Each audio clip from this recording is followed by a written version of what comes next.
का दिन अत्यंत शुभ है। फाल्गुन मास का गुरुवार देवगुरु बृहस्पति को प्रसन्न करने का सबसे उत्तम दिन है। आइए जानते हैं बृहस्पतिवार व्रत की संपूर्ण कथा और व्रत का चमत्कारी महत्व। बृहस्पतिवार व्रत की पौराणिक कथा के अनुसार प्राचीन समय की बात है। भारतवर्ष में एक राजा राज्य करता था। वह बड़ा प्रतापी और दानी था। वह नित्य प्रति मंदिर में भगवान के दर्शन करने जाता था। वह ब्राह्मण और गुरु की सेवा किया करता था। उसके द्वार से कोई भी याचक निराश होकर नहीं लौटता था। वह प्रत्येक गुरुवार को व्रत रखता और पूजन करता था। हर दिन गरीबों की सहायता करता था, परंतु यह सब बातें उसकी रानी को अच्छी नहीं लगती थी। वह ना तो व्रत करती और ना ही किसी को एक भी पैसा दान में देती थी। राजा से भी ऐसा करने से मना किया करती थी। एक समय की बात है, राजा शिकार खेलने वन को चले गए थे। घर पर रानी और दासी थी। उसी समय गुरु बृहस्पति साधु का रूप धारण करके राजा के दरवाजे पर भिक्षा मांगने आए। साधु ने रानी से भिक्षा मांग तो वह कहने लगी, हे साधु महाराज, मैं इस दान और पुण्य से तंग आ गई हूँ। इस कार्य के लिए तो मेरे पति देव ही बहुत है। अब आप ऐसी कृपा करें कि हमारा सारा धन नष्ट हो जाए और मैं आराम से रह सकूं। साधु रूपी बृहस्पति देव ने कहा, हे देवी, तुम बड़ी विचित्र हो। संतान और धन से कोई दुखी नहीं होता है, इसको तो सभी चाहते हैं। पापी भी पुत्र और धन की इच्छा रखता है। अगर तुम्हारे पास धन अधिक है तो भूखे मनुष्यों को भोजन कराओ, प्याऊ लगवाओ, ब्राह्मणों को दान दो, धर्मशालाएं बनवाओ, कुआं, तालाब, बावड़ी, बाग, बगीचे आदि का निर्माण कराओ, निर्धनों की कुंवारी कन्याओं का विवाह कराओ, यज्ञ आदि करो। इस प्रकार के कर्मों से आपके कुल का और आपके नाम परलोक में सार्थक होगा, स्वर्ग की प्राप्ति होगी। किंतु रानी साधु की इन बातों से खुश नहीं हुई।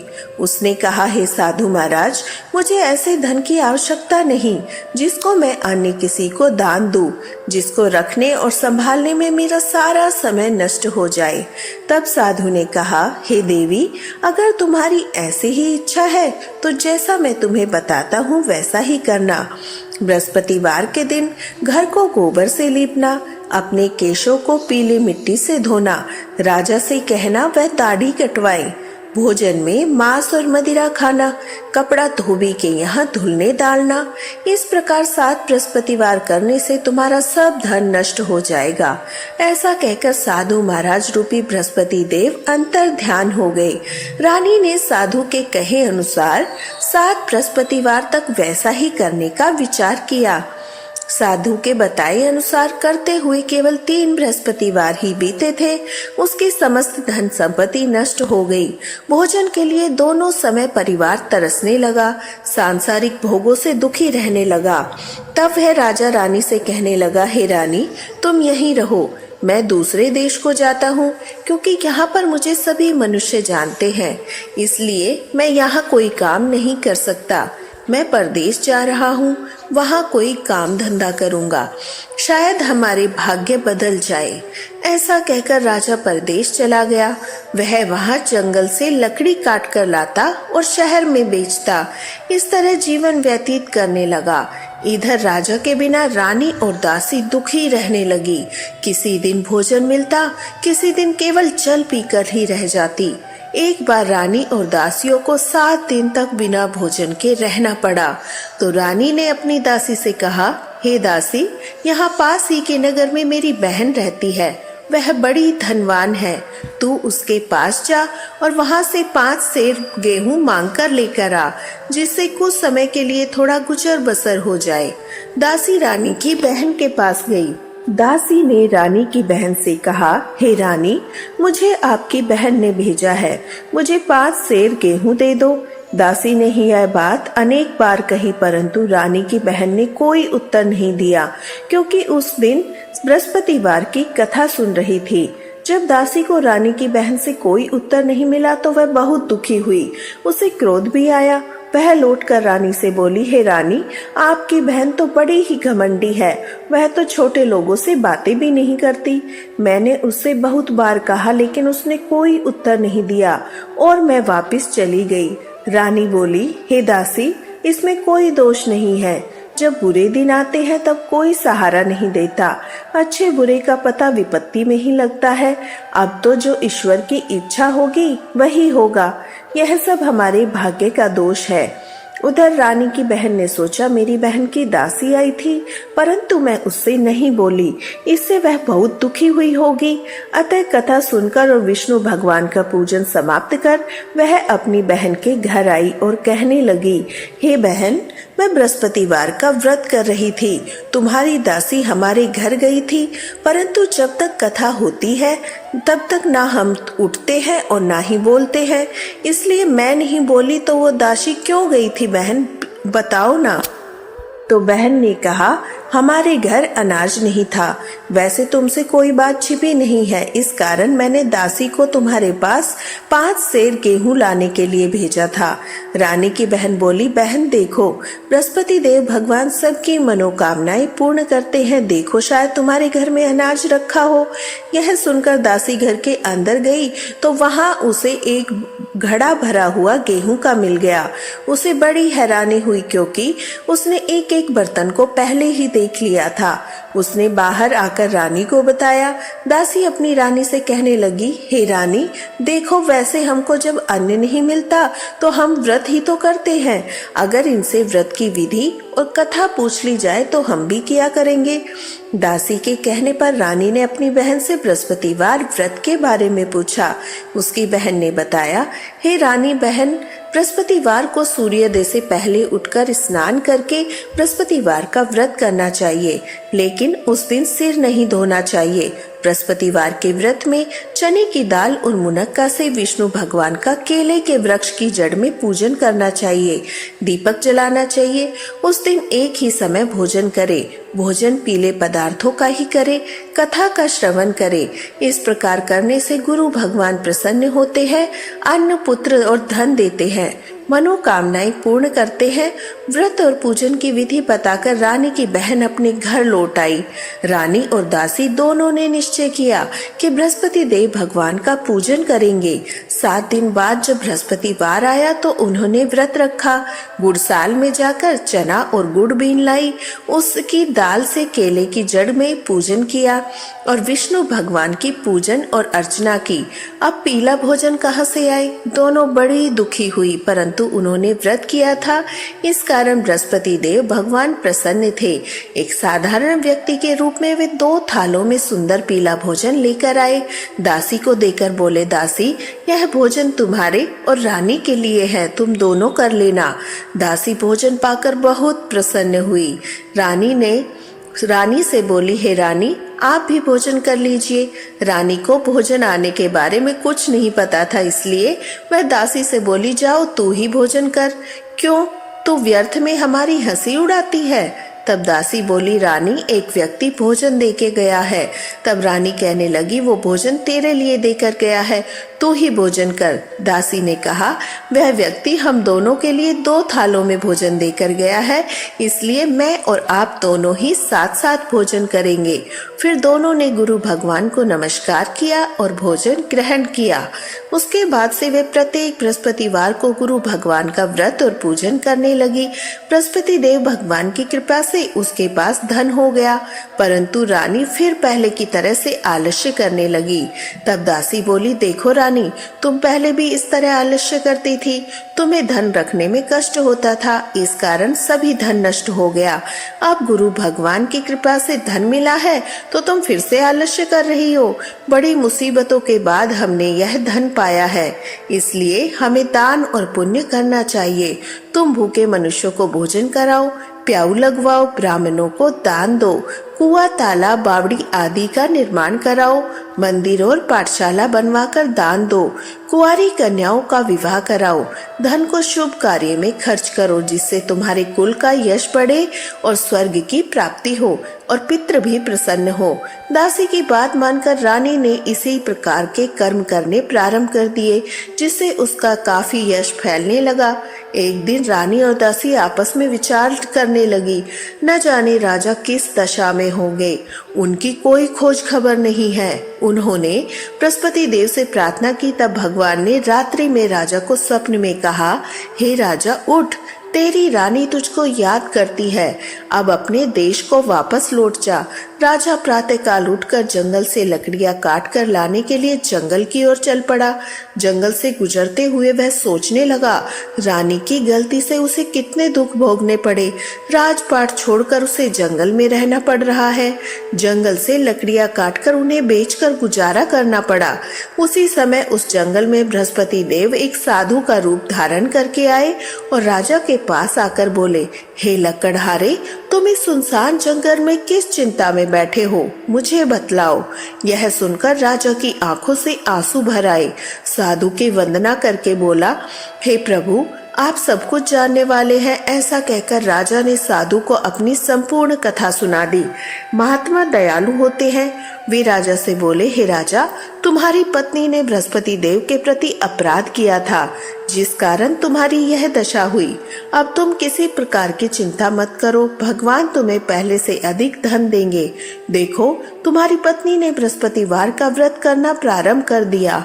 अब तुम भी बृहस्पतिवार का व्रत करके चने की दाल और गुड़ जल के लोटे में डालकर केले का पूजन करो। फिर कथा कहो और सुनो, भगवान तुम्हारी सब मनोकामनाओं को पूर्ण करेंगे। साधु को प्रसन्न देखकर राजा बोला, हे प्रभु, मुझे लकड़ी बेचकर इतना पैसा नहीं मिलता जिससे मैं भोजन करने के उपरांत कुछ बचा सकूं। मैंने रात्रि में अपनी रानी को व्याकुल देखा है। मेरे पास कोई साधन नहीं जिससे उसका समाचार जान सकूं। फिर मैं बृहस्पति देव की क्या कहानी कहूँ, मुझे तो कुछ भी नहीं मालूम है। साधु ने कहा, हे राजा, तुम किसी बात की चिंता मत करो। बृहस्पतिवार के दिन तुम रोजाना की तरह लकड़ियां लेकर शहर में जाओ। तुम्हें रोज से 2 गुना धन मिलेगा, जिससे तुम भली भांति भोजन कर लोगे। बृहस्पति देव की पूजा का सामान भी आ जाएगा और बृहस्पतिवार की कथा का भी श्रवण कर लेना। प्राचीन समय में एक बहुत ही निर्धन ब्राह्मण था। उसकी कोई संतान नहीं थी। वह नित्य पूजा करता, परंतु उसकी पत्नी बहुत मलिनता के साथ रहती थी। वह ना तो स्नान करती और ना ही किसी देवता का पूजन करती थी। प्रातःकाल उठते ही सबसे पहले भोजन करती, बाद में कोई अन्य पदार्थ खाती। ब्राह्मण देवता बहुत दुखी थे। पत्नी को बहुत समझाते, किंतु कोई परिणाम नहीं मिला। भगवान की कृपा से ब्राह्मण के घर एक कन्या का जन्म हुआ। वह कन्या अपने पिता के घर में बड़ी होने लगी। वह बालिका प्रातःकालीन स्नान करके विष्णु भगवान का जप करती। वह बचपन से ही बृहस्पतिवार का व्रत भी करने लगी थी। पूजा पाठ समाप्त कर स्कूल जाती तो मुट्ठी में जौ भरकर ले जाती। पाठशाला जाने के मार्ग में डालती जाती। वही जो सोने के हो जाते तो लौटते समय उनको बीनकर घर ले आती।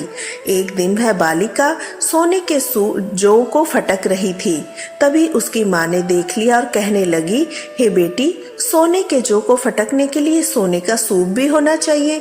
दूसरे दिन गुरुवार था। उस कन्या ने व्रत रखा और बृहस्पति देवता से प्रार्थना करके कहा, हे प्रभु, यदि मैंने सच्चे मन से आपकी पूजा की है तो मुझे सोने का सूप दे दो। बृहस्पति देव ने उसकी प्रार्थना को स्वीकार कर लिया। रोजाना की तरह वह कन्या जौ फैलाती हुई पाठशाला चली गई। पाठशाला से लौटकर जब वह जौ बीन रही थी तो बृहस्पति देवता की कृपा से सोने का सूप मिला। उसे वह अपने घर ले आई और उससे जौ साफ करने लगी, परंतु उसकी माँ का वही ढंग रहा। एक दिन की बात है, वह कन्या सोने के सूप में जौ साफ कर रही थी। उसी समय उस नगर का राजकुमार वहां से होकर निकला। इस कन्या के रूप और सोने के सूप में जौ को साफ करते देखकर वह उस कन्या पर मोहित हो गया। राजमहल आकर वह भोजन और जल त्याग कर उदास होकर लेट गया। राजा को जब राजकुमार द्वारा अन्न जल त्यागने का समाचार मिला तो अपने मंत्रियों के साथ जाकर समाचार लिया। बोले, हे बेटा, तुम्हें किस बात का कष्ट है? किसने तुम्हारा अपमान किया है अथवा कोई और कारण है, मुझे बतलाओ। मैं वही करूंगा जिससे तुम्हें प्रसन्नता हो। तब राजकुमार ने अपने पिता की बातें सुनी और बोला, आपकी कृपा से किसी बात का दुख नहीं, किसी ने मेरा कुछ अपमान नहीं किया, परंतु मैं उस लड़की के साथ विवाह करना चाहता हूँ जो सोने के सूप में जौ साफ कर रही थी। यह सुनकर राजा आश्चर्य में पड़ गया। बोला, हे बेटा, इस तरह की कन्या का पता तुम ही लगाओ, मैं उसके साथ तुम्हारा विवाह अवश्य करा दूंगा। राजकुमार ने राजा को उस लड़की के घर का पता बतलाया। मंत्री उस लड़की के घर गया और राजा का आदेश ब्राह्मण को सुनाया। कुछ दिन बाद ब्राह्मण की कन्या का विवाह राजकुमार के साथ संपन्न हो गया। कन्या के घर से जाते ही उस ब्राह्मण देवता के घर में पहले की तरह गरीबी का वास हो गया। अब भोजन के लिए भी अन्न बड़ी मुश्किल से मिलता था। एक दिन दुखी होकर ब्राह्मण अपनी पुत्री से मिलने गया। बेटी ने पिता की दुखी अवस्था को देखा और अपनी माँ का समाचार पूछा। ब्राह्मण देवता ने सभी हाल कह सुनाया। तब कन्या ने बहुत सारा धन देकर अपने पिता को विदा कर दिया।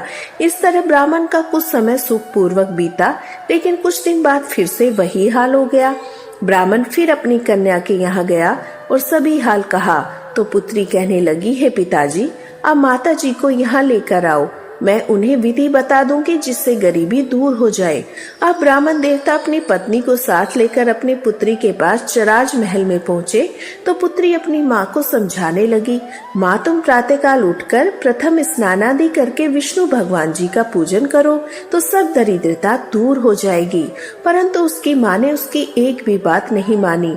वह प्रातःकाल उठकर अपनी पुत्री का बचा झूठन खा लेती थी। एक दिन उसकी पुत्री को बहुत गुस्सा आया। उसने एक रात कोठरी से सारा सामान निकाल दिया और उसमें अपनी माँ को बंद कर दिया। प्रातः उसमें से निकाला, स्नान आदि करा के पूजा पाठ करवाया तो उसकी माँ की बुद्धि ठीक हो गई। इसके बाद वह नियम से पूजा पाठ करती और प्रत्येक बृहस्पतिवार को व्रत करने लगी।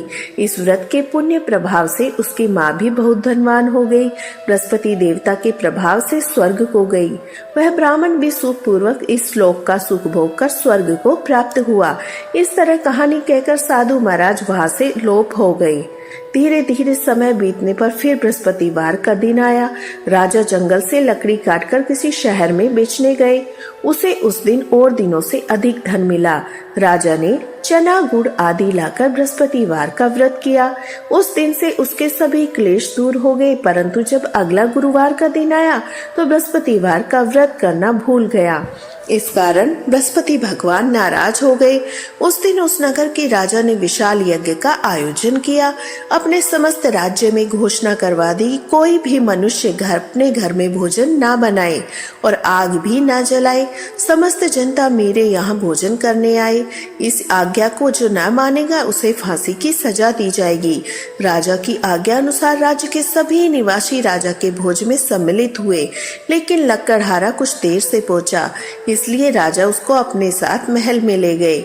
जब राजा लक्कड़हारे को भोजन करा रहे थे तो रानी की दृष्टि उस खूंटी पर पड़ी जिस पर उसका हार लटका था। उसे हार उस खूंटी पर लटका दिखाई नहीं दिया। रानी को निश्चय हो गया मेरा हार उस लक्कड़हारे ने चुरा लिया है। उसी समय सैनिक बुलवाकर उसको कैद खाने में डलवा दिया। जब लक्कड़हारा कारागार में पड़ गया तो बहुत दुखी होकर विचार करने लगा, न जाने कौन से पूर्व जन्म के कर्म से मुझे यह दुख प्राप्त हुआ है। उसी साधु को याद करने लगा जो जंगल में मिला था। तत्काल बृहस्पति देव साधु के रूप में प्रकट हो गए और उसकी दशा को देखकर कहने लगे, अरे मूर्ख, तूने बृहस्पति देवता की कथा नहीं की, इस कारण तुम्हें यह दुख प्राप्त हुआ है। अब चिंता मत कर, बृहस्पतिवार के दिन कारागार के दरवाजे पर 4 पैसे पड़े मिलेंगे, उनसे तू बृहस्पति देव की पूजा करना तो तेरे सभी कष्ट दूर हो जाएंगे। अगले बृहस्पतिवार उसे कारागार के द्वार पर 4 पैसे पड़े मिले। राजा ने पूजा का सामान मंगवाकर कथा कही और प्रसाद बांटा। उसी रात्रि को बृहस्पति देव ने उस नगर के राजा को स्वप्न में कहा, हे राजा, तूने जिस आदमी को कारागार में बंद किया है वह निर्दोष है, वह राजा है, उसे छोड़ देना। रानी का हार उसी खूंटी पर लटका हुआ है। अगर तू ऐसा नहीं करेगा तो मैं तेरे राज्य को नष्ट कर दूंगा। राजा प्रातःकाल उठा और खूंटी पर टंगा हार देखकर उस लक्कड़हारे को बुलाकर क्षमा मांगने लगा। राजा के योग्य सुंदर वस्त्र आभूषण भेंट कर उसे विदा किया गया। गुरुदेव की आज्ञा अनुसार राजा अब अपने नगर को चल दिया। राजा जब नगर के निकट पहुंचा तो उसे बड़ा आश्चर्य हुआ। नगर में पहले से अधिक बाग, तालाब तालाब और कुएं और बहुत सी धर्मशालाएं और मंदिर आदि बने हुए थे। राजा ने पूछा, यह किसका बाग और धर्मशाला है? तब नगर के सब लोग कहने लगे, यह सब रानी और दासी द्वारा बनवाए गए हैं। राजा को आश्चर्य हुआ और गुस्सा भी आया। जब रानी ने खबर सुनी कि राजा आ रहे हैं तो उसने अपनी दासी से कहा, हे दासी, देख राजा हमको कितनी बुरी हालत में छोड़कर गए थे। वह हमारी ऐसी हालत देखकर लौट न जाए, इसलिए तू दरवाजे पर खड़ी हो जा। रानी की आज्ञा अनुसार दासी दरवाजे पर खड़ी हो गई। जब राजा आए तो उन्हें अपने साथ महल में ले गई। तब राजा ने क्रोध करके अपनी तलवार निकाली और पूछने लगा, बताओ यह धन तुम्हें कैसे प्राप्त हुआ है? तब रानी ने बतलाया, हमें यह सब धन बृहस्पति देव के व्रत के प्रभाव से प्राप्त हुआ है। राजा ने तब निश्चय किया, 7 रोज बाद तो सभी बृहस्पति देव का पूजन करते हैं, परंतु मैं रोजाना दिन में 3 बार कथा कहा करूंगा, रोज व्रत किया करूंगा। अब हर समय राजा के दुपट्टे में चने की दाल बनी रहती। दिन में 3 बार वह कथा कहता। एक दिन राजा ने विचार किया, चलो अपनी बहन के यहाँ चलता हूँ। इस तरह निश्चय कर राजा घोड़े पर सवार होकर अपनी बहन के यहाँ चल दिया। रास्ते में उसने देखा कुछ आदमी एक मुर्दे को लिए जा रहे हैं। उन्हें रोककर राजा कहने लगा, अरे भाइयों, मेरी बृहस्पतिवार की कथा सुन लो। वे बोले, हमारा तो आदमी मर गया है, इसको अपनी कथा की पड़ी है। परंतु कुछ आदमी बोले, अच्छा कहो, हम तुम्हारी कथा सुनेंगे। राजा ने दाल निकाली और कथा कहनी शुरू कर दी। जब कथा आदि हुई तो मुर्दा हिलने लगा। जब कथा समाप्त हुई तो राम राम करके वह मनुष्य खड़ा हो गया। राजा आगे बढ़ा। उसे चलते चलते शाम हो गई। आगे मार्ग में उसे किसान खेत में हल चलाता मिला। राजा उससे बोला, अरे भैया, मेरे बृहस्पतिवार की कथा सुन लो। किसान बोला, जब तक मैं तेरी कथा सुनूंगा तब तक 4 हरैया जोत लूंगा। जा अपनी कथा किसी और को सुनाना। राजा आगे चलने लगा। राजा के हटते ही बैल पछाड़ खाकर गिर गए। किसान के पेट में बहुत जोर से दर्द होने लगा। उसी समय किसान की माँ रोटी लेकर आई। जब उसने यह देखा तो अपने पुत्र से सब हाल पूछा। बेटे ने सभी हाल बता दिया। बुढ़िया दौड़ी दौड़ी उस घुड़सवार के पास गई और उससे बोली, मैं तेरी कथा सुनूंगी, तू अपनी कथा मेरे खेत पर चलकर कहना। राजा ने लौटकर बुढ़िया के खेत पर जाकर कथा कही, जिसके सुनते ही बैल खड़े हो गए। किसान के पेट का दर्द भी ठीक हो गया। अब राजा अपनी बहन के घर पहुंचा। बहन ने भाई की खूब मेहमानी की। दूसरे दिन प्रातःकाल राजा जागा तो देखने लगा सब लोग भोजन कर रहे हैं। राजा ने अपनी बहन से पूछा, ऐसा कोई मनुष्य है जिसने भोजन ना किया हो? मेरी बृहस्पतिवार की कथा सुन ले। तो बहन बोली, हे भैया, यह देश ऐसा ही है, पहले यहाँ लोग भोजन करते हैं, बाद में अन्य कोई काम करते हैं। अगर पड़ोस में कोई हो तो देख आती हूँ। ऐसा कहकर बहन चलने लगी। तभी ऐसा कोई व्यक्ति नहीं मिला जिसने भोजन नहीं किया हो। फिर वह एक कुम्हार के घर गई जिसका लड़का बीमार था। उसे पता चला उसके यहाँ 3 दिन से किसी ने भोजन नहीं किया। रानी ने अपने भाई की कथा सुनने के लिए कुम्हार से कहा तो वह तैयार हो गया। तब राजा ने जाकर बृहस्पतिवार की कथा कही, जिसको सुनते ही उसका लड़का ठीक हो गया। अब तो राजा की प्रशंसा होने लगी। एक दिन राजा ने अपनी बहन से कहा, ये बहन, मैं अपने घर जाऊंगा, तुम भी तैयार हो जाओ। राजा की बहन ने अपनी सास से अपने भाई के साथ चलने की आज्ञा मांगी तो सास बोली, चली जा, परंतु अपने लड़कों को मत ले जाना, क्योंकि तेरे भाई की कोई संतान नहीं है। बहन ने अपने भाई से कहा, हे भैया, मैं तो चलूंगी, परंतु कोई बालक नहीं जाएगा। राजा ने कहा, जब कोई बालक नहीं चलेगा तो तुम भी जाकर क्या करोगी? फिर बेदुखी मन से राजा अपने नगर को लौट आया। राजा ने अपनी बहन से कहा, हम निसंतान हैं, इसलिए हमारे घर कोई आना पसंद नहीं करता। हम निर्वंशी राजा है। ऐसा कहकर वह बिना भोजन किए सैया पर लेट गया। रानी बोली, हे प्रभु, बृहस्पति देव ने हमें सब कुछ दिया, वे हमें संतान अवश्य देंगे। उसी रात बृहस्पति देव ने राजा को स्वप्न में आकर कहा, हे राजा, उठ, सभी सोच त्याग दे, तेरी रानी गर्भ से है। राजा को यह बात जानकर बड़ी प्रसन्नता हुई। 9वें महीने रानी के गर्भ से एक सुंदर पुत्र पैदा हुआ। जब राजा की बहन ने यह समाचार सुना तो वह बहुत खुश हुई और बधाई लेकर अपने भाई के घर आई। तभी रानी ने कहा, घोड़ा चढ़कर तो नहीं आई, गधा चढ़कर आई। राजा की बहन बोली, भाई मैं इस प्रकार ना कहती तो तुम्हें संतान कैसे मिलती। बृहस्पति देव ऐसे ही हैं, जिनके मन में जो कामनाएं रहती है वह सभी को पूर्ण करते हैं। जो सद्भावना पूर्वक बृहस्पतिवार का व्रत करता है, कथा पढ़ता है और सुनता है, दूसरों को सुनाता है, बृहस्पति देव उसकी सभी इच्छाएं पूर्ण करते हैं। बृहस्पति देव सदैव रक्षा करते हैं। जो संसार में सद्भावना और सच्चे मन से बृहस्पति देव का पूजन करते हैं, उनकी सभी मनोकामनाएं उस प्रकार पूर्ण होती है जैसे राजा और रानी ने बृहस्पति देव की कथा का गुणगान किया। उनकी सभी इच्छाएं बृहस्पति देव ने पूर्ण की। मनुष्य को हृदय से उनका मनन करते हुए जय जयकार करनी चाहिए। प्रेम से बोलिए बृहस्पति देवता की जय। तो यह थी आज की बृहस्पतिवार की व्रत कथा। अब सुनिए बृहस्पति देव की आरती। ओम जय बृहस्पति देवा, स्वामी जय बृहस्पति देवा। छिन छिन भोग लगाऊं, कदली फल मेवा। ओम जय बृहस्पति देवा, तुम पूरन परमात्मा, तुम अंतर्यामी। जगत पिता जगदीश्वर, तुम सबके स्वामी। ओम जय बृहस्पति देवा, चरणामृत निज निर्मल, सब पातक हरता। सकल मनोरथ दायक, कृपा करो भरता। ओम जय बृहस्पति देवा, तन मन धन अर्पण कर, जो जन शरण पड़े।